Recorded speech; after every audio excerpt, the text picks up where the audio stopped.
Shall we start this session now, ma'am? Because we are live on Facebook also. I mean, on YouTube also. Yes, we will just we just have our JD sir who will be joining us in a minute's time. हम थोड़ा सा 2 minute weight करके फिर शुरू करते हैं. तब तक मैं सभी का अभिनंदन करना चाहूंगी. नमस्कार आप लोगों का सबका इस सेशन में जुड़ने के लिए बहुत बहुत धन्यवाद. हम अंतर्राष्ट्रीय युवा दिवस मना रहे हैं और ये हमारा दूसरा सेशन है जो आपको कुछ इम्पोर्टेंट पॉइंट्स को टच करते हुए समझाएगा कि क्या क्या चीजें इस सेशन में आप कवर करेंगे. तब तक मैं चाहूंगी डॉक्टर सचिन, हम माननीय डॉक्टर अनूप कुमार सर के वर्ड्स के साथ में शुरू करते हैं. सर का जो गाइडेंस है. डॉक्टर सचिन, प्लीज स्टार्ट विद दैट.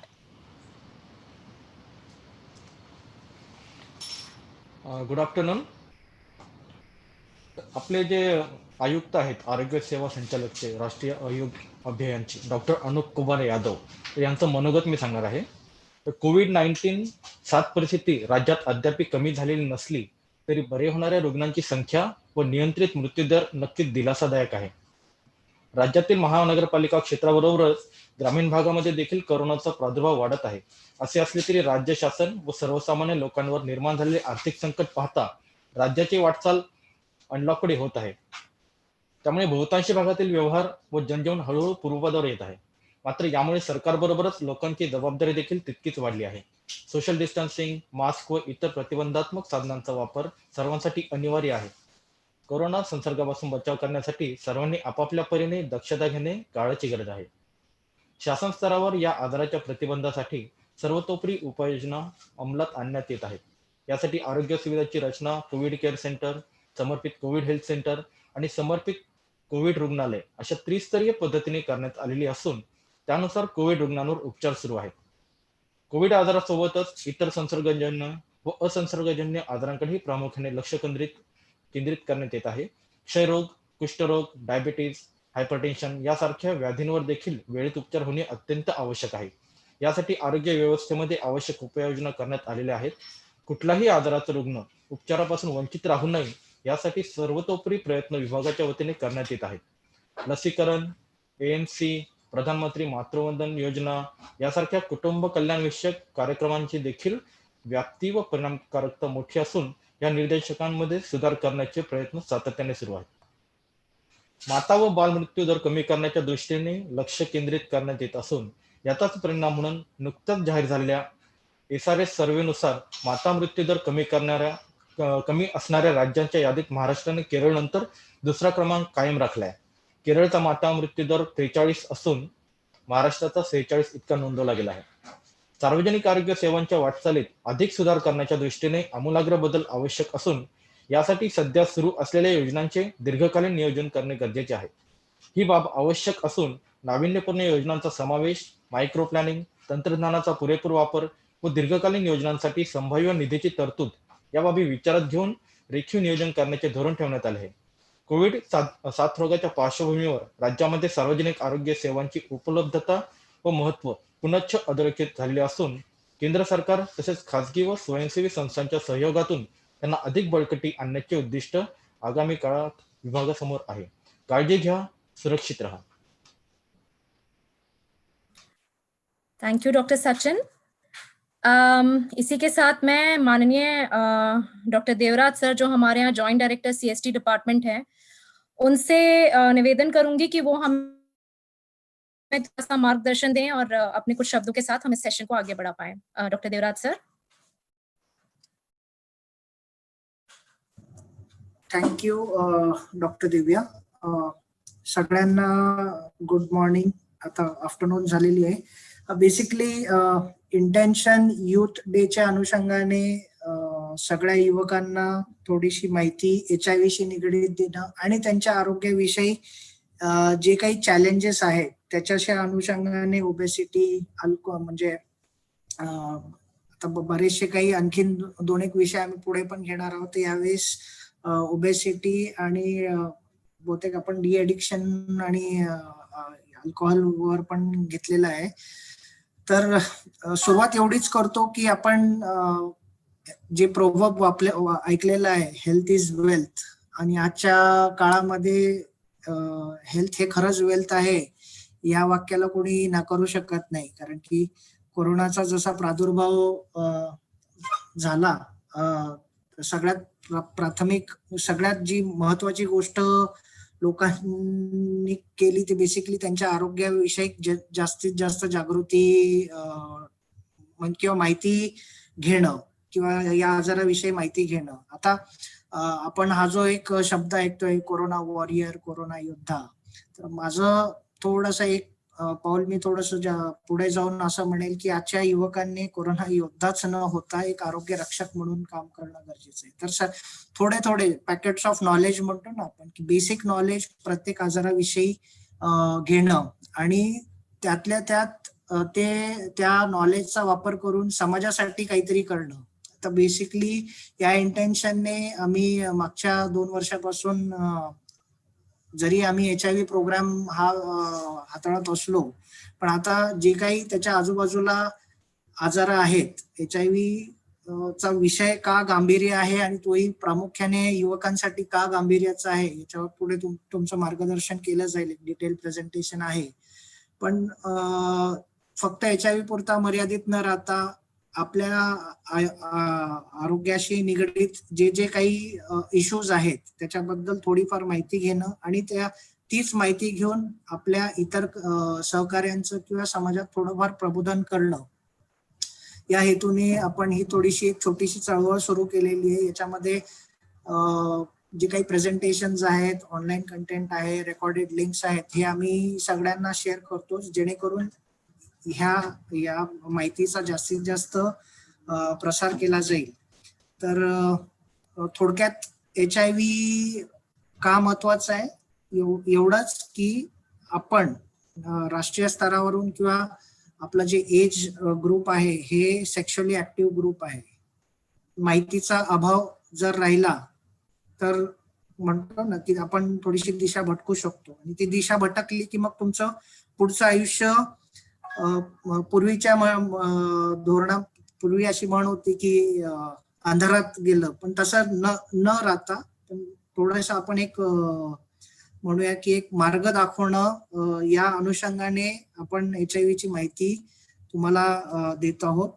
त्याचबद्दल ओबेसिटी आहे आणि अल्कोहोल हे 2 सध्या आताचे प्रेव्हलंट टॉपिक्स आहेत जे युवकांना थोड्याफार प्रमाणात का नाही होत थोडस आहेत इश्यूज.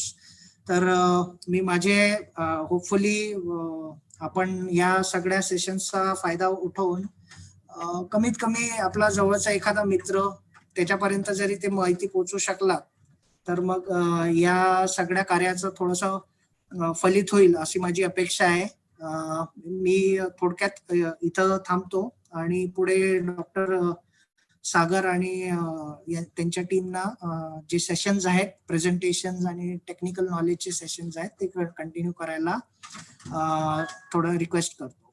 तर थँक्यू सगळ्यांना माझं ऐकून घेतल्याबद्दल आणि होपफुली आपण या HIV पुरता न थांबता काही नवीन आणखीन सेशन्स आणण्याचाही प्रयत्न करू. तर तसा प्रतिसाद आम्हाला तुमच्याकडनं पाहिजे की जे काही सध्याचे इश्यूज आहेत युवकांचे त्याच्याबद्दल जर तुम्ही आम्हाला हिंट जरी दिली तर मग त्या अनुषंगाने आम्ही टेक्निकल सेशन्स आणखीन प्लॅन करू शकू. तर मी इकडेच थांबतो आणि डॉक्टर सागर आणि त्यांच्या टीमला टेक्निकल सेशन्स पुढे कंटिन्यू करायला रिक्वेस्ट करतो. Thank you. Thank you doctor Devraj sir. Yeah, yes, please, Dr. Sagar, continue. Dr. Sachin, may please continue. तर परत एकदा गुड आफ्टरनून. तर हे आपलं 3रं आणि 4थं सेशन असणार आहे. मागच्या आठवड्यामध्ये 13 तारखेला आपण बेसिक्स ऑफ HIV आणि कोरोनामध्ये युथचा रोल काय ह्याच्यावरती आपण मागच्या आठवड्यामध्ये 13 तारखेला सेशन घेतले होते. तर आजचे टॉपिक असणार आहे युथ अँड HIV आणि दुसरं आहे अल्कोहोल, स्मोकिंग अँड ओबेसिटी. तर पहिलं टॉपिक मी स्टार्ट करतोय युवक आणि HIV.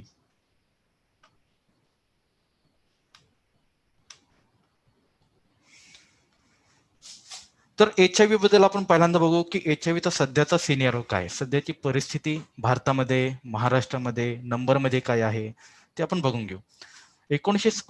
2017 मध्ये सर्वे झाला होता त्यानुसार भारतामधील HIV बाधितांची संख्या ही 21 लाख आहे.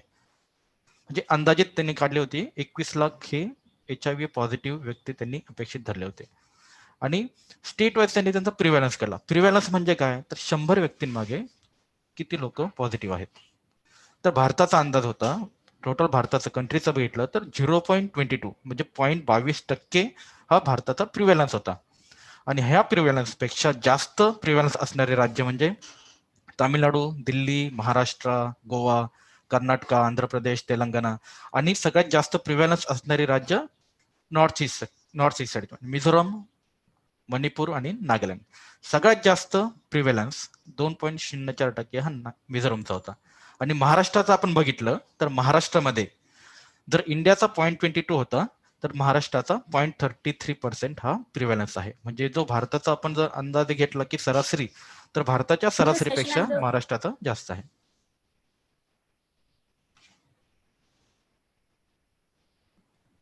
आता हा तुम्ही चार्ट बघत असाल, पाय चार्ट. त्या पाय चार्ट मध्ये काय आहे तर दाखवले की पूर्ण भारतामध्ये राज्यामध्ये किती किती टक्के हे पेशंट आहेत HIV किंवा एड्सचे पेशंट.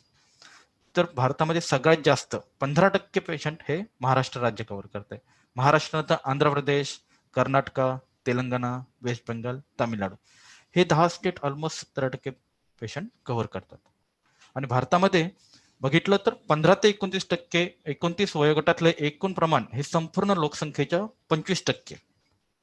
आणि ह्याच वयोगटामधील जर HIV बाधितांची संख्या बघितली तर 31%. जेवढे HIV बाधित व्यक्ती आहेत त्याच्यामध्ये 15 ते 29 ह्या वयोगटामधले 31% पेशंट आहेत. म्हणजे थोडक्यात असं आहे की युथमध्ये HIV बाधितांचं प्रमाण जास्त आहे. त्याच्यासाठीच आजचं सेशन आहे की युथ अँड HIV. तर मागच्या सेशनमध्ये सांगितलं, थोडक्यात बेसिक सांगतो की HIV कोणकोणत्या मार्गाने संक्रमित होतो, HIVचं ट्रान्समिशन कोणकोणत्या मार्गाने होते. तर 4 मार्गाने होते. पहिला आहे HIV बाधित व्यक्तीबरोबरती असुरक्षित लैंगिक संबंध. दुसरं होतं दूषित सुयांचा वापर. तिसरं जे ड्रग्स वगैरे घेतात तर त्यावेळेस ते ड्रग इंजेक्टिंग असतात, त्यांचे ड्रग्ज घेतात नसे वाटे, तर त्यावेळेस सिरिंज एकच वापरली HIV बाधित व्यक्तीची तर होऊ शकतं. आणि चौथं कारण म्हणजे आईपासून बाळाला होणे. तर युथमध्ये सगळ्यात जास्त चान्स असतात HIVचं, एक तर असुरक्षित लैंगिक संबंध आणि दुसरं म्हणजे व्यसनाधीनता. ड्रग्स हे सिरिंज वाटे घेतल्यामुळे हे प्रमाण युथमध्ये असू शकतं. तरुण व्यक्तींना HIV संक्रमणाचा धोका जास्त असतो. का असतो? कारण 2 कारण मी सांगितले. पहिलं सांगितलं की असुरक्षित लैंगिक संबंध, विवाहपूर्व किंवा विवाहबाह्य. आणि दुसरं होतं की ड्रग्स जे सुई वाटे घेतले जातात. आणि जे पहिलं कारण सांगितलं असुरक्षित लैंगिक संबंध, ह्याच्यामुळे काय होतं, सेक्सुअली ट्रान्समिटेड इन्फेक्शन्स होतात, म्हणजे लैंगिक आजार. तर हे तरुण व्यक्तींमध्ये जास्त असं प्रौढ व्यक्तींपेक्षा. ह्याची कारण काय आहेत? पहिलं योग्य माहितीचा अभाव. दुसरं मित्रांचा दबाव किंवा मित्रांची संगत. तिसरं व्यसनाधीनता, मद्यपान जास्त करणे, ड्रग्ज घेणे. आणि हे मद्यपान केल्यानंतर सेक्स म्हणजे लैंगिक संबंध ठेवते. आणि मद्यपान करून हे सगळं करून व्यसनाधीन असून नशेमध्ये लैंगिक संबंध ठेवताना निरोधचा कमी वापर करणे, हे एक सगळ्यात महत्वाचं रिझन आहे. नंतर बदललेली जीवनशैली, तरुण वयामध्ये नवीन काही करण्याची ओढ, तरुण वयामध्ये जे शिक्षणासाठी किंवा जॉबसाठी स्थलांतर होतं, घरी राहत नाही व्यक्ती भारतात. हे 4-5 रिझन आहेत. ह्याच्यामुळे सेक्सुअली ट्रान्समिटेड इन्फेक्शनचा धोका प्रौढ व्यक्तींपेक्षा तरुण व्यक्तींमध्ये जास्त असतो. तर हे STI काय आहेत? तर हे तरुणांमध्ये लैंगिक संबंधामधून पसरणारे रोग आहेत. हे सर्वच वयोगटामध्ये आढळतात, परंतु तरुणांमध्ये जास्त आढळतात. आणि काही लोक हे STIच्या बाबतीत अधिक प्रमाणात असतात, म्हणजे त्यांना जास्त व्हायचे चान्सेस असतात. कशामुळे? तर असे लोक, कोणकोणते लोक की ज्यांचे लैंगिक साथीदार जास्त आहेत किंवा जे वारंवार लैंगिक साथीदार किंवा भागीदार बदलतात. कंडोम शिवाय लैंगिक संबंध प्रस्थापित करणारे लोक, STI STD बद्दल युवक आणि पौगंडावस्थेतील मुलांना ज्ञानाचा अभाव, योग्य माहिती नसणे. आता आपण STI बद्दल बोलू, जे लैंगिक संबंधामधून संक्रमित आजार होतात, तर त्याची लक्षणं काय असतात. तर हे जे आजार होतात लैंगिक संबंधातून, तर मेन त्यात एक जण असं की कंडोमचा वापर न करणे, निरोधचा वापर न करणे, आणि त्याच्यामुळेच हे लैंगिक संबंधातून आजार संक्रमित होत असतात. HIV सुद्धा हा लैंगिक संबंधामधून संक्रमित होणारा आजार आहे. पण समजा इतर लैंगिक आजार असतील, म्हणजे आता पुरुषांमधले लक्षणं सांगतो, स्त्रियांमधले सांगतो. पुरुषांमध्ये काय होतं, व्रण, फोड किंवा जखम येणे, लैंगिक अवयवांवरती खासखास वगैरे होणे, पुरळ येणे, लघवी वारंवार होणे, लिंगातून तसेच गुदद्वारातून चिकट स्राव किंवा वास येणारा स्राव बाहेर पडणे, मलमार्ग व गुदद्वाराच्या आतल्या बाजूस संसर्ग होणे, जांघेत गाठी, लघवीच्या वेळी जळजळ किंवा जागेमध्ये सूज येणे, हे पुरुषांमध्ये लक्षणं आढळतात. स्त्रियांमध्ये काय आढळतात की जास्त प्रमाणात व दुर्गंधयुक्त योनिस्राव, जननेंद्रियांना खाज येणे, भोवती पुरळ उठणे, व्रण, फोड, जखम, लघवीच्या वेळी जळजळ, लैंगिक संबंधाच्या वेळी दुखणे, घशाला सूज येणे, चिकट हिरवट पिवळसर योनिस्राव, ओटीपोटात दुखणे, जांघेत गाठी, मलमार्गाचा दाह आणि सारखी लघवी होणे, ही लक्षणे लैंगिक संबंधातून म्हणजे STI, आपण त्याला STIच म्हणून पुढे सगळं आता STI मध्ये दिसतात. आणि हे STI झाल्यानंतर काय होतं, आता सांगितलं की पुरुषांमध्ये फोड येणे, जखम येणे, स्त्रियांमध्ये सुद्धा जननेंद्रियावरती फोड येणे, जखम येणे, ह्याच्यामुळे तिथला जो लेअर असतो, म्युकोजा असतो, तो ओपन झालेला असतो. म्युकोजा म्हणजे असतो एक त्वचेत आपला उघडा लेअर असतो, की तो डोळ्यांमध्ये असतो, तोंडामध्ये असतो. तसंच लैंगिक अवयवांवरती सुद्धा आपली स्किन बऱ्यापैकी ओपन असते, आणि त्याच्यावरती जर समजा जखम वगैरे असेल तर असुरक्षित शारीरिक संबंध करताना HIVचं ट्रान्समिशनचे चान्सेस जास्त असतात.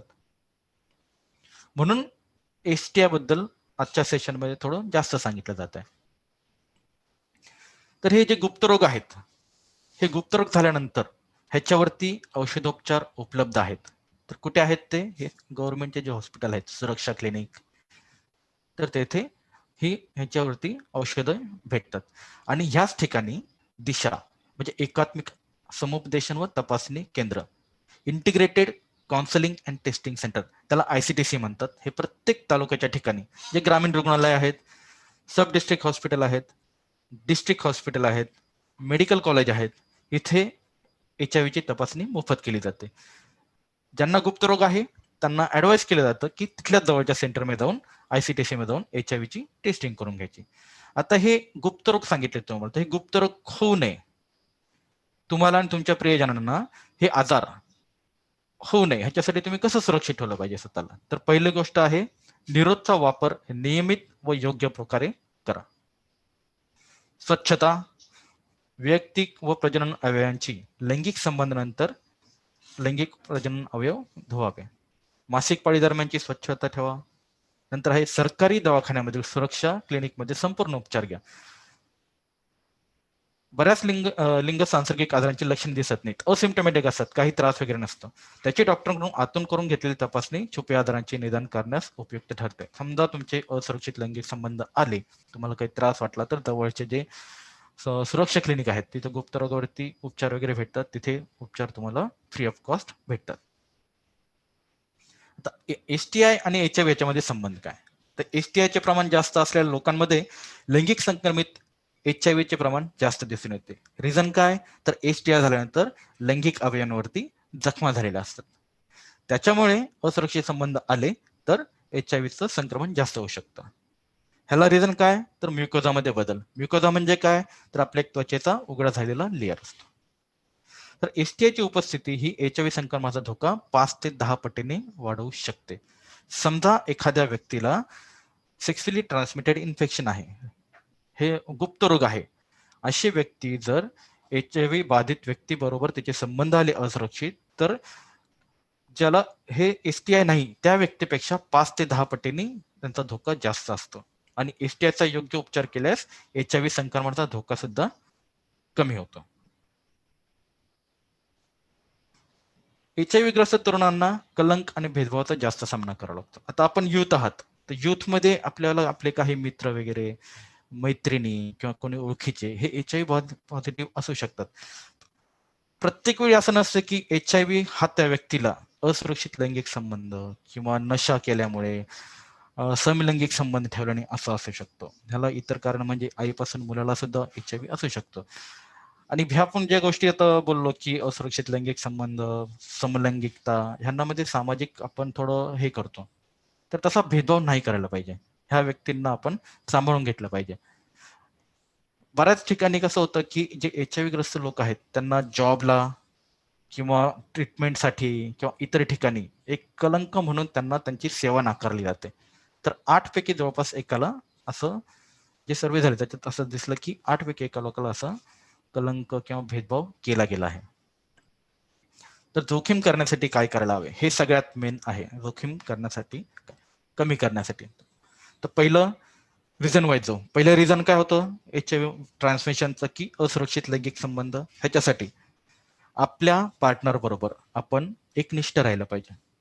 विवाहपूर्व किंवा विवाह बाह्य संबंध टाळले गेले पाहिजेत.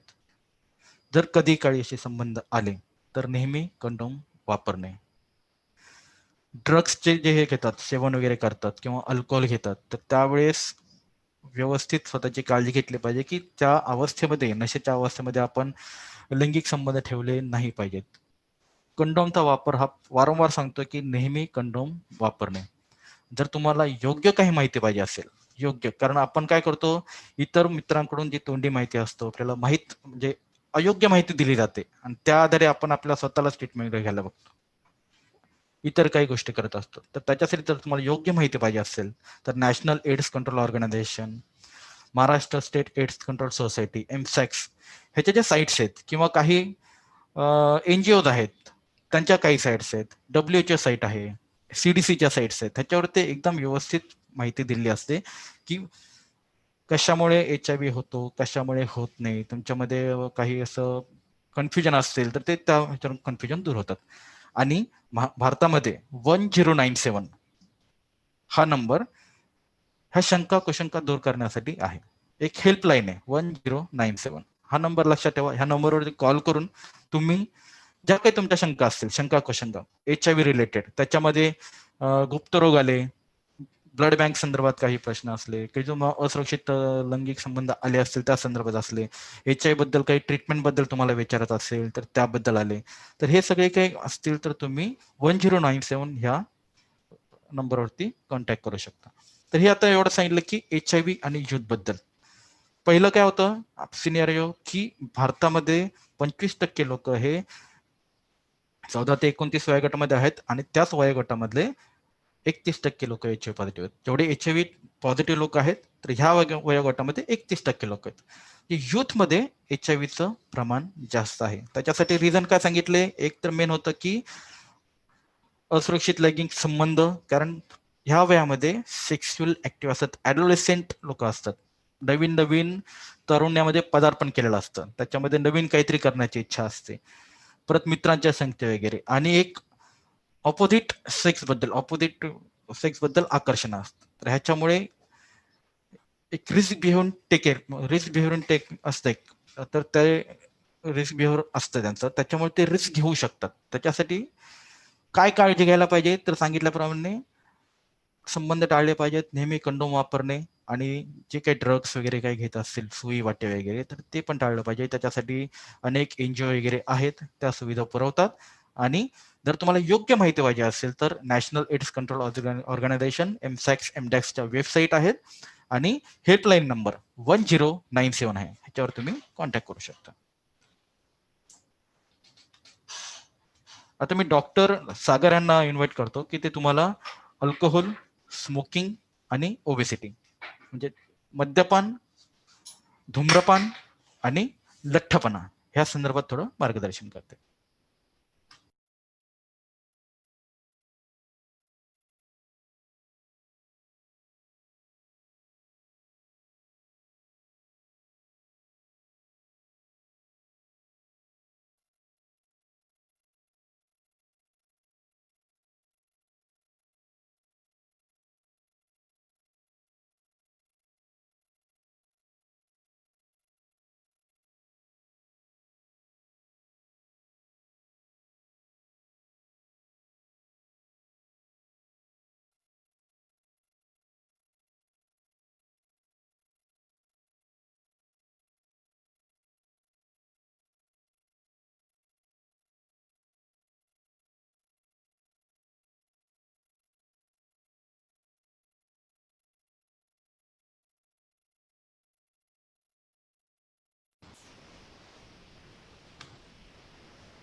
नमस्कार, मी डॉक्टर सागर कोळी बोलतोय. आजचा जो टॉपिक आहे तो आपला यूथ्समध्ये दारू, धूम्रपान आणि लठ्ठपणा हे 3 जे आहेत स्पेसिफिक डिसऑर्डर्स त्याच्यावरती मी थोडंसं बोलणार आहे. तर अल्कोहोल पहिला आपण घेऊया. दारू. WHO जो वर्ल्ड हेल्थ ऑर्गनायझेशन आहे, त्यांचा असा अंदाज आहे की जगभरात 2 अब्ज लोकं मद्यपान करतात. भारतातही एक सर्वे केला गेलाय ज्याच्यामध्ये असं आढळलं आहे की 75% तरुण लोक जे 21 वर्षाच्या खाली आहेत त्यांनी मद्यपान केलेलं आहे. ही खूप चिंताजनक गोष्ट आहे की 21 वर्ष जे लीगल एज बोलतो आपण, त्या एजच्या खाली पण लोकांनी दारूचं सेवन केलेलं आहे. रिस्क फॅक्टर्स काय आहे, जोखीम घटक काय आहे, का ते दारूच्या आहारी जातात? ते सामाजिक घटक असतात. ते एक्झाम्पल देतो की वडील आहे घरामध्ये जर दारू पितात आहे, पोरांवरती काय परिणाम पडणार? मित्र जर पित आहे तर तो मनुष्य आहे तो म्हणतो की मी का नाही घेणार. तर कुटुंबांमध्ये कुटुंबीय किंवा आपले फ्रेंड्स आहेत त्यांच्यामध्ये असं आढळलं गेलं की ते जे बघतात 4 पट जास्त सेवन करतात. ते सेकंड असतं शारीरिक आणि मानसिक अस्वस्थता. एक सायकोलॉजिकल मानसिक जो आहे तो पण असतो. जसं लोकांना एकटेपणा वाटतो, त्यांना असं वाटतं की त्यांना खूप स्ट्रेस आहे आणि स्ट्रेस रिलीव्ह करण्यासाठी अल्कोहोलचं सेवन केलं तर स्ट्रेस रिलीव्ह होतं. आता पुढे आपण बघू की असं काही नसतं, अल्कोहोलचं सेवन करून काही स्ट्रेस रिलीव्ह होत नाहीये. तर जे करंट सिच्युएशन आहे, म्हणजे करंट सिच्युएशनमध्ये त्यांना प्रॉब्लेम्स दारू पिल्याने ते थोड्या वेळासाठी ते प्रॉब्लेम्स विसरला जातो. त्यांना वाटतं की प्रॉब्लेम्स नाहीसे होतात म्हणून ते दारूचं जास्त सेवन करतात. आता नेक्स्ट स्लाइड जी आहे ती स्लाइड आपल्याला दाखवते की अल्कोहोलचं सेवन केल्याने काय काय परिणाम होतो. क्वांटिटी वाईज काय काय जण म्हणतात की मी थोडंच पितो किंवा मी जास्त पितो. हे थोडं वगैरे असं नाही. जर अल्कोहोल जर तुमच्या शरीरामध्ये जाते आहे तर त्यांना बाहेर पण निघणार आहे. तर शरीरामध्ये थोडं पण प्रमाण गेलं तर इफेक्ट्स तर होणारच आहे. तुमच्या समोर जी स्क्रीन आहे त्याच्यामध्ये आपण दिलेलं आहे की काय काय इफेक्ट्स होतात. तुम्ही बघितलं असणार की ब्रेन पासून खालपर्यंत सगळेच इफेक्ट्स होतात काही नाही काय. जसं मी तुम्हाला आधी पण सांगितलं की अल्कोहोल पिऊन लोकांना वाटतं की माझे जे प्रॉब्लेम्स आहेत त्याचा विसर पडतो. असं काही नाहीये. अल्कोहोल पिल्याने जो आहे ब्रेनला चालना भेटत नाही, ब्रेनला कळत नाही की काय योग्य आहे काय अयोग्य आहे. जसं डॉक्टर सचिननी पण सांगितलं आहे यूथ्समध्ये की जे आहे अनप्रोटेक्टेड सेक्स जो असतो तो जास्त होतात. अल्कोहोल पिल्यावरती तुम्हाला कळत नाही की काय खरं आहे काय खोटं आहे, काय समज नसते त्याला. तुम्ही जजमेंट करू नाही शकत. अल्कोहोल पिलेली व्यक्तीचा थोडासा विसर पण पडतो. इन्फेक्शन्स तुम्हाला जास्त होतात. लिव्हर असते, तुम्हालाही माहिती आहे लिव्हर खराब होते. पॅनक्रियाज म्हणून असतं एक ऑर्गन, त्याचे प्रॉब्लेम्स होतात. नसांना त्रास होते. आता जर तुम्ही यूथमध्ये जर सुरू केलं हे अल्कोहोल पिणं, तर तुम्ही किती वर्ष हे अल्कोहोल पितात त्याच्यामुळे किती डॅमेज होऊ शकतो, तुम्ही स्वतःच्या बॉडीला किती डॅमेज करून घेतात हे हे आता तुम्हाला समजायला पाहिजे. आपलं एज असं आहे की आपली समज आहे की काय योग्य आहे काय अयोग्य आहे. अल्कोहोलचे इफेक्ट्स पाहिले आपण, काय होते अल्कोहोलचे इफेक्ट्स. शॉर्टमध्ये आपल्याला कळालं असेल की आपल्याला अल्कोहोलमुळे एकही अवयव असा नाहीये ज्याच्यावरती इफेक्ट पडणार नाहीये. राईट फ्रॉम ब्रेन पासून ते तुमचे सोशल लाईफ, तुम्ही आता जॉबला असतील किंवा जॉबला जाणार असतील तर जॉबवरती पण इफेक्ट होणार. तुमचं डिसिजन मेकिंग पॉवर जी आहे ती तुमची खराब होणार. तुमचा अफेक्ट होणार. तुमचा जॉब जाऊ पण शकतो. तर हे आता तुम्हाला डिसाईड करायचं आहे की पुढे काय करायचं आहे. सेकंड टॉपिक आहे आपला स्मोकिंगवर आहे. स्मोकिंग पण आपण हा टॉपिक का निवडला आहे तर त्याचं थोडंसं एक इन्फॉर्मेशन आहे आपला. भारतात अंदाजे 120 दशलक्ष धूम्रपान करणारे आहेत. WHO वर्ल्ड हेल्थ ऑर्गनायझेशन नुसार जगातील धूम्रपान करणाऱ्यांपैकी 12% लोक भारतात आहे. 12%. आणि भारतात तंबाखूमुळे दरवर्षी 10 लक्षाहून अधिक लोकांचा मृत्यू होतो. तर हे पूर्ण इन्फॉर्मेशन बघून आपल्याला हे समजलं पाहिजे की स्मोकिंग किती जण करतात. काय काय लोकांना असंही वाटतं की स्मोकिंग म्हणजे एक लाईफस्टाईल आहे, लाईफस्टाईल त्यांचा बनतो. तसं नाही आहे. स्मोकिंगनी पण तेच होतं जे अल्कोहोलमध्ये होतं, की पूर्ण आपले शरीराला त्रास होतो. लेफ्ट साइडला कॉर्नरवरती तुम्ही बघितलं असणार की स्मोकिंग गव्हर्नमेंटनी पण दिलेलं आहे की स्मोकिंग जो आपण सिगरेट पितो त्या सिगरेटच्या ह्याच्यावरती पण असं चित्र दिलं आहे की tobacco causes mouth cancer. As a doctor मी तुम्हाला सांगतो आम्ही असे पण बघितलेले आहेत व्यक्ती ज्यांचे माउथ ओपनही होत नाही, एवढा असा कॅन्सरचा प्रमाण वाढतो. डेफिनेटली कोणाला कॅन्सर होणार आहे, कोणाला कॅन्सर नाही हे आपल्या हातात नाही आहे. पण स्मोकिंग केल्याने तुम्ही किती प्रमाणात कॅन्सरची शक्यता वाढवतात हे थोडंसं या स्लाइडमध्ये आपण केलेलं आहे. धूम्रपान केल्याने हृदयरोगाचा जो प्रॉब्लेम असतो तो 2 ते 4 पटीने वाढतो. स्ट्रोक असतो तो 2 ते 4 पटीने वाढतो आणि फुफ्फुसाचा कर्करोग, कॅन्सर, लंग कॅन्सर जो म्हणतो ते 25 पटांनी वाढतो. मेल्समध्ये पण फिमेल्समध्ये पण. धूम्रपान केल्याने हे सगळे इफेक्ट्स होतात. असं एक स्टडी केली गेली होती की धूम्रपान केल्याने एकंदरीत आरोग्य खराब होतोच, पण कामावर आपण भरपूर असं सोशल जे आहे ते गव्हर्नमेंटने असं पण केलेलं आहे की बाहेर कोण असं धूम्रपान वगैरे करणार नाही. कारण का तुम्ही धूम्रपान करतात, जो आजूबाजूचा व्यक्ती असेल ज्यांनी स्मोकिंग केलेली पण नाही, ज्यांनी सिगरेट ओढलेली पण नाही, पण त्याचा धूर जो आहे तो घेतो, त्याच्यामुळे त्यालाही त्रास होतो. ह्याला पॅसिव्ह स्मोकिंग असं म्हणतात. तर तुम्ही तुमचा निर्णय घेतला की तुम्हाला तुमची बॉडी खराब करायची आहे स्मोकिंग करून, पण त्या स्मोकमुळे बाजूची व्यक्ती जी आहे जी घेत नाहीये त्यांना पण त्रास होतो. त्याच्यामुळे असं हे केलंय की पब्लिक प्लेसवर स्मोकिंग आपल्या बॅन केलेलं आहे. स्मोकिंग आणि कॅन्सरमध्ये खूप हे आहे, रिलेशन आहे. स्मोकिंग जे जसं आपण बघितलं लास्ट स्लाइडमध्ये की 25 पटीने वाढतो फुफ्फुसाचा. तर फक्त फुफ्फुस नाही, बाकीचे पण कॅन्सर होण्याची शक्यता वाढते.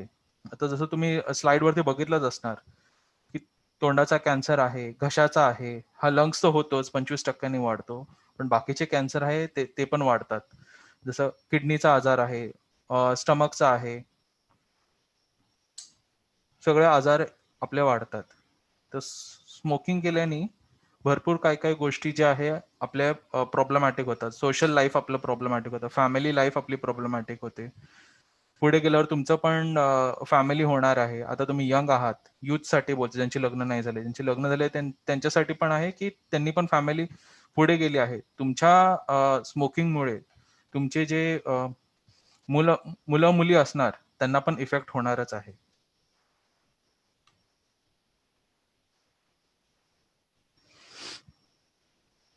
नेक्स्ट याच्यावरती आपण जाऊया. थर्ड आहे लठ्ठपणा, ओबेसिटी. भारतामध्ये रुरल एरियाज मध्ये भरपूर असं आढळलेलं आहे की भरपूर अंडरवेट बोलतो आपण, माल न्यूट्रिशन आहेत, तशी लोक आहेत. आणि शहरी भागामध्ये लठ्ठपणाचा खूप मोठा प्रॉब्लेम आहे. तर लठ्ठपणा हा टॉपिक आपण का घेतलाय, कारण का युथ मध्ये ह्याचा प्रमाण वाढतच चाललेलं आहे. जे पण गोष्टी आपण खातो, जे बर्गर आहे, फ्राईज आहे, जे काय पण आपण खातो आहे, आताची जी लाईफस्टाईल झाली आहे, जी बसून काम करायची लाईफस्टाईल झालेली आहे, लोक बाहेर जात नाही. गेम्स पण आताचे मोस्टली इंडोर गेम्स आहेत, जे बसून खेळणारे गेम्स आहे. त्या सगळ्या गोष्टीमुळे जो आहे तो लठ्ठपणा वाढवण्यामध्ये सहभाग देतो त्याचा. तर लठ्ठपणा म्हणजे एखादीत काय आहे, जे पण तुम्ही सेवन करतात गोष्ट, त्याला आपली बॉडी जी आहे कॅलरीज मध्ये हे करते. तर किती तुम्ही इंजेस्ट केलं, किती तुम्ही खाल्ले कॅलरीज आणि किती तुम्ही यूज केले, त्याचा एक बॅलन्स असला पाहिजे. तुम्ही जास्त कॅलरीज जर खाल्ले आणि कमी जर आहे यूज केले, त्याच्यामुळे आपले अंगामध्ये फॅट्स जो आहे तो त्याचं प्रमाण वाढतो आणि लठ्ठपणा वाढते. एक BMI म्हणून असतं, बॉडी मास इंडेक्स. त्याच्याने तुम्ही तुमचं बॉडीचं कॅल्क्युलेट करू शकता की तुमच्या बॉडीमध्ये बॉडीचं प्रमाण कसं आहे. लेफ्ट साइडला तुम्ही खाली बघणार आहात की हे जे आहे तुमचं बॉडीचं वेट जे आहे किलोग्राम मध्ये डिवायडेड बाय तुमची हाईट जी आहे मीटर मध्ये पाहिजे, स्क्वेअर मध्ये. हे तुम्हाला कॅल्क्युलेट करायचं आणि मुलींसाठी हे मल्टिप्लाय बाय 703 आहे. मुलांसाठी फक्त एवढंच आहे. तुम्ही जर तुमचं कॅल्क्युलेट केलं आणि राईट साइडला हे डिजिट्स आहेत, सपोज तुमचं जर आन्सर आलं की 18.5च्या खाली आहे तर तुम्ही अंडरवेट आहात, बारीक आहात. अंडरवेट, ओव्हरवेट आणि ओबीज याच्यामध्येही फरक आहे. ओबीजचे पण वेगवेगळे कॅटेगरीज दिलेले आहेत की किती कॅटेगरीज आहेत ते. ओव्हरवेट हा नॉर्मल रेंज 18.5 टू 24.9 आहे. ओव्हरवेट हा तुमचा अलार्म असणार की तुम्हाला जे आहे ओबीस कॅटेगरीमध्ये नाही यायचं आहे.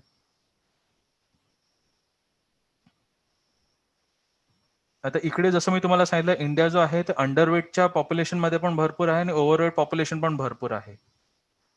9.8 मिलियन इंडियन मेन ओव्हरवेट आहेत आणि 3.7% अँड 5.3% ऑफ ग्लोबल पॉप्युलेशन आहे. जे खूप सारे पॉप्युलेशन जे आहे आपली युथ पण ती ओव्हरवेटच्या ह्याच्यानी जात आहे. नेक्स्ट स्लाइड मध्ये आपण बघितलं आहे की हा जो पिक्चर आहे हा ओबीज माणसाचा आपण घेतलेला आहे आणि ओबेसिटीमुळे काय काय त्रास होतात हे राईट साईडला आपण घेतलेलं आहे. पहिल्यांदा त्याचं सायकोलॉजिकल प्रॉब्लेम्स पण येतात. पुअर सेल्फ एस्टीम होतं, डिप्रेशन मध्ये जातात लोक. त्यांचा बॉडीचं स्ट्रक्चर असा असतो, ते कपडे पण बरोबर नीट होत नाही त्यांना, फिट होतात, तर त्यांना ते डिप्रेशन मध्ये जातात. सेकंडली जसं ते ती व्यक्ती, लठ्ठ व्यक्ती जेव्हा झोपते स्ट्रेट, त्यांना झोपायला पण होत नाही, कारण त्यांच्या मानेच्या वागेला इतका फॅट जमा झालेला असतो की त्यांचा जो आहे प्रॉब्लेम होतो श्वास घ्यायला, त्याला म्हणतात स्लीप ॲपनिया. बाकीचे पण प्रॉब्लेम्स होतात की जसे गॉल स्टोन्स आहेत, पित्ताची पिशवी असते, पित्ताची पिशवीमधून जर पित्त बाहेर नीट नाही निघालं तर त्याच्यामध्ये पण स्टोन्स बनतात.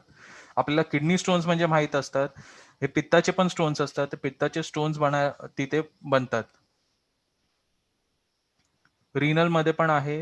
डायबिटीस तुम्हाला माहिती आहे की डायबिटीस व्यक्तीला पण डॉक्टर लोक सांगतात की तुम्ही तुमचं वजन जे आहे ते कमी करा. पीसीओडी म्हणून आहे, मुलींमध्ये पाळीचा त्रास होतो, त्यांच्या अंड्याच्या ह्याला थोडे असे आपण लेमॅन लँग्वेज मध्ये नॉर्मल बोलतो की त्यांना फोडे येतात. पीसीओएसनी त्यांचं जे आहे मासिक पाळी जी आहे त्याच्यामध्ये सुद्धा प्रॉब्लेम्स येतात. भरपूर फिमेल्सला हे प्रॉब्लेम्स असतात आणि ही प्रॉब्लेम सुद्धा वाढत चाललेले आहेत. तर आपण हे कसं कंट्रोलमध्ये करू शकतो? पहिला जो आहे लठ्ठपणाचा बचावासाठी, जसं मी तुम्हाला सांगितलं कॅलरीज असतात, ते कॅलरीज तुम्ही किती इनटेक करतात आणि किती यूज करतात त्याचं इम्पॉर्टंट आहे. फळे, भाज्या, डाळी सगळ्यांचं सेवन केला पाहिजे. जास्त गोष्टी आपण बर्गर्स आणि फ्राईज वरती नाही गेलं पाहिजे. साखर आणि मिठाचा प्रमाण जो आहे तो आपल्याला सेवन मर्यादित करायला हवंय. नियमित व्यायाम करा. आता व्यायाम म्हणजे किती? तुम्ही दिवसाला 30 मिनिटं तरी वॉकिंग ठेवली, त्याच्याने सुद्धा आपले कॅलरीज बर्न होतात. जे डायबिटिक असतात, ज्यांचा प्रमाण जो जास्त असतो, जे फॅट असतात, त्यांना आम्ही सांगतो की तुम्ही ऍटलीस्ट 30 मिनिट्स मॉर्निंगला, 30 मिनिट्स इव्हनिंगला वॉकिंग करा. त्याच्यामुळे जे आहे तुमचे कॅलरीज बर्न होतात. WHO पण अशी शिफारस केलेली आहे की तुम्ही बघितलं असणार, जे खायचे पॅकेट्स असतात त्याच्या पाठी जे लिहिलेलं असतं पूर्ण की ह्याच्यामध्ये साखरचा प्रमाण किती, कॅलरीज किती आहेत, फॅट्स किती आहेत, ते इम्पॉर्टंट आहेत. त्याच्याने आपल्याला कळतं की तो म्हणजे आपण ती गोष्ट घ्यायची का नाही घ्यायची. त्याच्यामध्ये आपल्याला सगळं लिहिलेलं असतं की 100 ग्राम्स मध्ये एवढे तुम्हाला कॅलरीज मिळले जाणार, एवढं शुगर आहे, एवढं फॅट आहे. तर तुम्हाला हे शुगर, फॅट, सॉल्ट, साखर आहे, मीठ, हे जे आहे ते कमी करायचं आहे. कोलेस्ट्रॉलच्या गोष्टी ज्या आहेत ते कमी खायच्या आहेत, जेणेकरून जे आहे तुम्ही फिट राहणार. इथे आपण बघितलं आहे लेफ्ट साईडला वरती योगाचे पिक्चर्स आहे. योगा करा, सायकलिंग करा, जे आपल्या हातात आहे ते आपण करू शकतो. मुलांना जे आहे इंडोर गेम्स ठीक आहे, पण आउटडोर गेम्स मध्ये पण रुची असली पाहिजे. आउटडोर गेम्स खेळा, त्यामुळे आपली ओबेसिटी जी आहे ती कमी आपण करू शकतो. थँक्यू.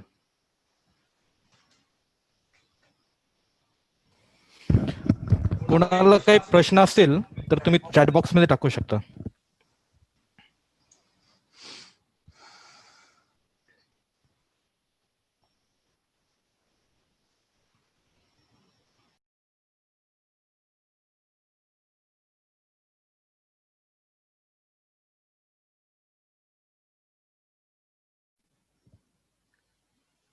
HIV रिलेटेड किंवा alcohol related, smoking related, obesity, लठ्ठपणा रिलेटेड काही तुमचे प्रश्न असतील तर तुम्ही चॅट बॉक्स मध्ये टाकू शकता, आम्ही त्याचे आन्सर देऊ.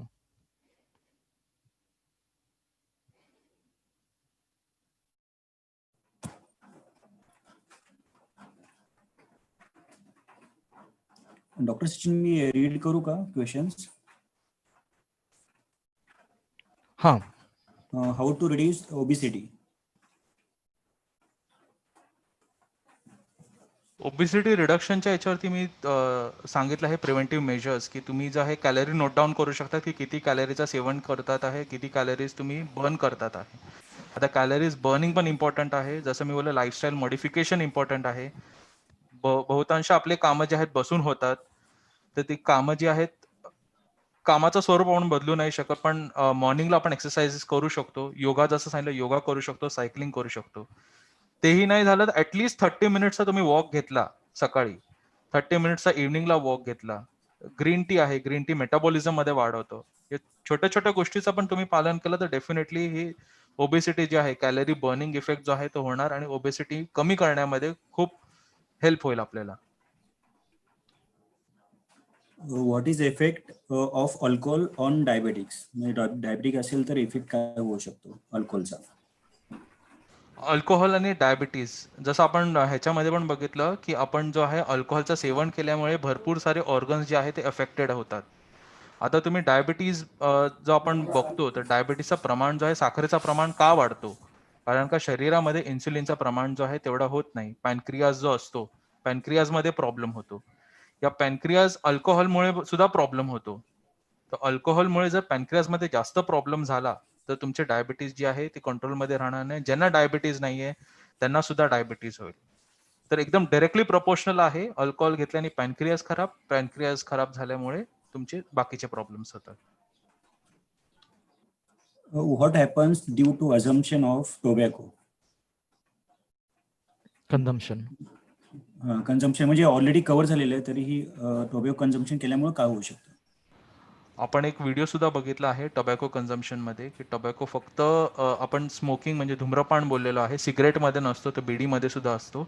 आपण त्याच्यावरती इफेक्ट्स वगैरे आपण पाहिलेले आहेत पीपीटीज मध्ये. वेट लॉस कसं करायला पाहिजे? अगेन सेम क्वेश्चन आहे. ओबिसिटी जर कमी झाली डेफिनेटली वेट लॉस होणारच, आणि that will be a triggering point की आपण जे करतो आहे वेट लॉस होतोय, ओबिसिटी जे आहे प्रमाणात आणायला आपल्याला हेल्प होते. आणि जसं मी तुम्हाला BMI सांगितलं आहे, BMIच्या द्वारे आपण ते बघू शकतो की आपण कोणत्या कोणत्या कॅटेगरीमध्ये, एक्झाम्पल ओबेस 3 मधून ओबेस 2 मध्ये येणार, 1 मध्ये येणार, ओव्हरवेट, आणि मग नॉर्मल रेंजमध्ये येणार. आणि तुम्हाला जर तुमचं वेट कंट्रोल करायचं असेल, व्यायाम सुरू करायचे असेल, तर तुम्हाला बॉडीला कन्व्हिन्स करायचं नाही, तुम्हाला तुमच्या ब्रेनला कन्व्हिन्स करायचं आधी की तुम्हाला व्यायाम करायचे, तुम्हाला तुमचं वजन कमी करायचं. काढा पिल्याने वेट कमी होतं का, असा एक क्वेश्चन आहे. कोणता काढा, कसला काढा, ते मेन्शन नाही केलेलं आहे येस, त्याच्यामध्ये. दॅट इज वाय हा पूर्ण एक वेग क्वेश्चन आहे. आन्सर द्यायला खूप थोडा प्रॉब्लेम होणार. डेली 6 पॅक्स घेतला तर काय प्रॉब्लेम होतो का? म्हणजे ड्रिंकिंग बद्दल बोलत आहेत. ड्रिंकिंग मध्ये मी जसं सांगितलं की तुम्ही 6 पॅक्स घ्या, 1 पॅक घ्या, डेफिनेटली अल्कोहोल तर आतमध्ये जातोच आहे. अल्कोहोल जो आतमध्ये जातो त्याला बाहेर यायचं आहे, तर आपली बॉडी जी आहे सगळ्या ऑर्गन्सला एक्सपोज होणारच आहे. तर प्रमाण हे इम्पॉर्टंट नाही आहे. सेवन करणं तुम्ही 1 पॅक, 2 पॅक, 6 पॅक्स डेफिनेटली हानिकारकच आहे. आणि हा प्रश्न होता की 60 ते 60 पॅक घेतल्यानंतर होतं ते. हा कसं असतं, सुरुवातीला तुम्ही दारू प्यायला लागल्यानंतर कमी पित असता, नंतर हळूहळू आपल्या बॉडीला त्याची सवय होत जाते आणि प्रमाण वाढत वाढत जातं. तुम्ही आता डेली घेताय पण नंतर प्रमाण वाढत जातं. आपण जे दारू घेतो त्याचं केमिकल फॉर्म्युला बघितलं तर ते एक अल्कोहोल आहे, CH3CH2OH. आपल्या शरीरामध्ये गेल्यानंतर आपल्या लिव्हरमध्ये ते प्रोसेस होत असतं आणि हळूहळू जशी ते क्वांटिटी वाढत जाते, लिव्हरवरती लोड वाढत जातो आणि लिव्हरचे प्रॉब्लेम स्टार्ट होतात. त्यामुळे एक पेक हा सुरुवातीचा आहे, नंतर ते पेक वाढत जातात, त्याची क्वांटिटी हळूहळू वाढत जाते, कारण आपल्या ब्रेनला आणि आपल्याला बॉडीला ते कमीची सवय राहत नाही, आपल्याला प्रत्येक वेळेस जास्त जास्त जास्त पाहिजे असतं. म्हणून अल्कोहोल 60 काय 180 काय आणि किती पण घ्यायला नाही पाहिजे. पुढचा क्वेश्चन आहे तो वजनाबद्दलच आहे. वजन कसं वाढवलं पाहिजे? What to do to gain weight? To gain weight, yes, वजन वाढवण्यासाठी. राईट नाव सेशन तर ओबिसिटी वरती होतं. पण डेफिनेटली जर तुम्ही अंडरवेटच्या सेशनमध्ये असणार, आपण प्रिव्हेंटिव्ह मेजर्समध्ये सांगितलं आहे की आपल्याला जे आहे डाळी आणि बाकीचे फ्रुट्स आणि ग्रीन लिफी व्हेजिटेबल्स ह्याचं सेवन जास्त करायचं आहे. तुमची बॉडी डेफिनेटली वेट नॉर्मल रेंजमध्ये येणार, एकदम वेट गेन नाही होणार. पुढचा क्वेश्चन आहे तो ऑलरेडी कव्हर केलेला आहे. डेली डाएट प्लॅन कसा असला पाहिजे टू डिक्रीज ओबेसिटी, त्याच्यामुळे डिस्कस करण्यात काय थोडं महत्व नाहीये.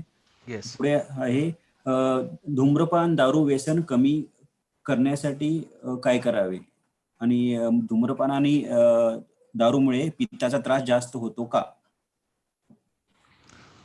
फर्स्ट क्वेश्चन दोन ह्याच्यामध्ये केलेला आहे आपण, की कसं कमी करता येईल. डेफिनेटली आता जे आपण इफेक्ट जे बघितले आहे, ब्रेनला तुम्हाला जे आहे चालना द्यायची आहे, ब्रेनला तुम्हाला सांगायचं आहे, तुम्हाला हे माहिती आहेत इफेक्ट्स काय काय आहे, निर्णय तुमचा आहे. इफेक्ट की तुम्हाला किती प्रमाणात काय घ्यायचं आहे आणि घ्यायचं आहे का नाही, आणि जर घेत असणार तर कमी कसं करायचं आहे, थोडं थोडं प्रमाण असं कमी करून आपण बंद करू शकतो. सेकंड क्वेश्चन जसं त्यांनी सांगितलं, काय होतं, सॉरी, सेकंड पित्ताचा क्वेश्चन. त्रास जास्त होतो का? डेफिनेटली.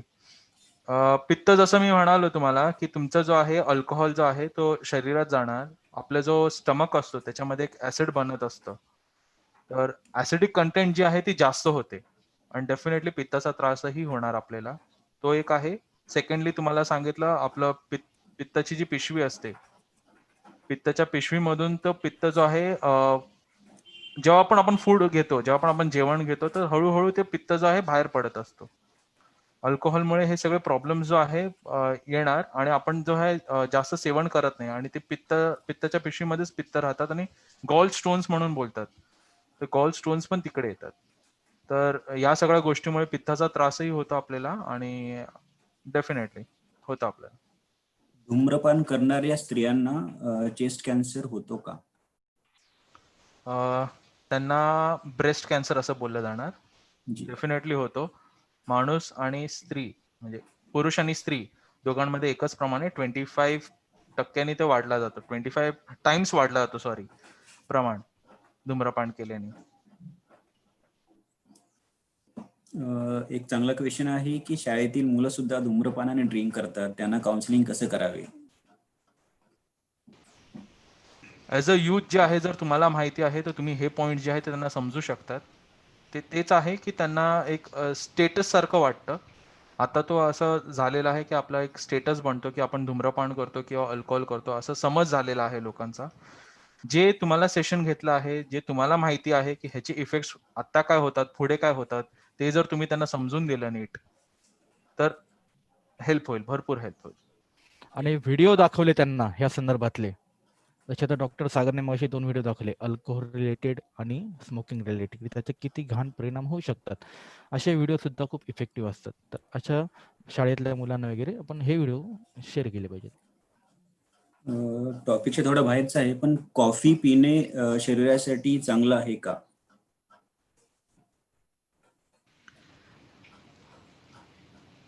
किती पिली ह्याच्या प्रत्येक जे आपण घेतो ड्रिंक्स, चहा, कॉफी, हे किती पिलं त्याच्यावरती असतं. प्रत्येक गोष्ट ही अति झाली की त्याचा त्रास होत असतो. एकांचा म्हणजे क्वेश्चन नाही म्हणतात, म्हणजे सांगितलेलं आहे की आमच्याकडे दारू न पिण्यासाठी गोळ्या खातात, त्यामुळे शरीरात काही इफेक्ट होतो का? गोळ्या कोणत्या खातात त्याच्यावरती आहे. गोळ्या 2 टाईपच्या असतात. एक म्हणतात की त्याला प्लासिबो म्हणतात, की ज्याच्यामध्ये फक्त मल्टीव्हिटॅमिन दिले असतात, आणि दुसरे एक प्रश्न विचारल्यावरती डायसल्फिराम म्हणून. तर काही गोळ्यांमुळे असं होतं, डायसल्फिराम रिॲक्शन, म्हणजे त्या गोळ्यांबरोबर दारू घेतल्यावर श्वास घ्यायला त्रास किंवा एकदम छातीवरती दडपण आल्यासारखं होत असतं काही गोळ्यांमुळे.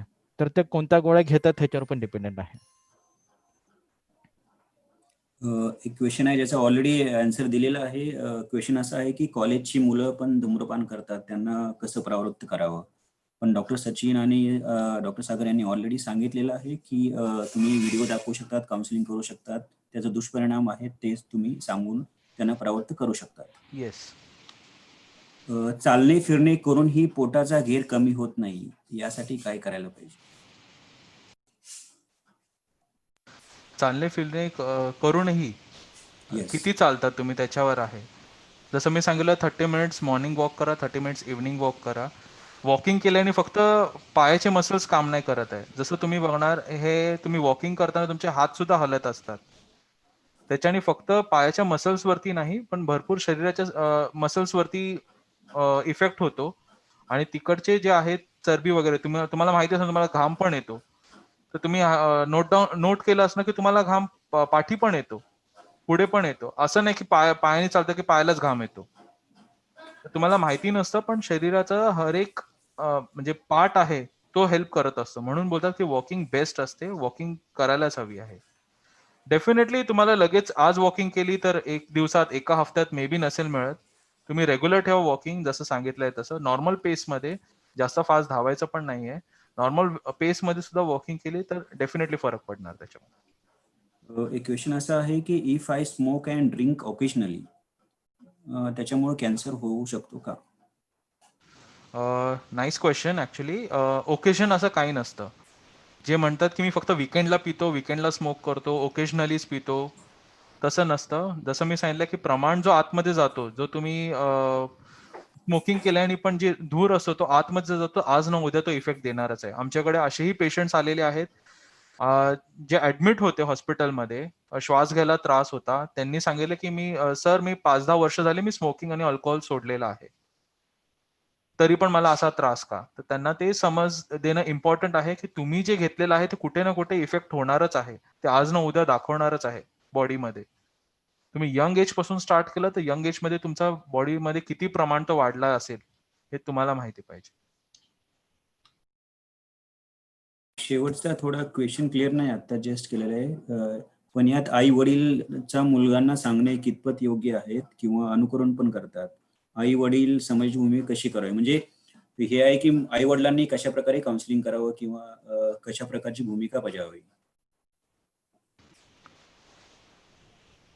आई वडिलांचं सांगतो, आई वडील प्रेशराईज करणं हे योग्य नाही आहे. त्यांना समजून देणं पण योग्य आहे. आता तुम्हाला कळालं की त्या व्यक्तीने समजा त्या लहान मुलाने जे आहे स्मोकिंग केले, दारू पिले, डेफिनेटली आधी त्याला समजवा. तुम्हाला आई वडिलांकडे सांगायला तुम्ही सांगू शकतात, पण आई वडिलांना सुद्धा हे समजवणं इम्पॉर्टंट आहे की त्याला मारणं किंवा काही दुसऱ्या गोष्टी करणं हे नका करू, बट त्याला समजून द्या की ही गोष्ट करणं का अयोग्य आहे. सगळ्यांना माहिती आहे, भरपूर जणांना, की सिगरेट प्यायचं नसतं, दारू प्यायची नसते, पण त्याच्याने काय होते, इफेक्ट्स काय होते हे पहिला स्वतः जाणून घ्या. मुलालाही समजा, आई वडिलांनाही समजवा. That will be helpful. आता 1 वाजला आहे आणि टाइम संपत आलाय. तुमचे जे काही प्रश्न असतील ते इथे चॅट बॉक्स मध्ये टाकत राहा. आम्ही त्याचे आन्सर तुम्हाला मेसेज किंवा ईमेल थ्रू प्रोव्हाइड करू.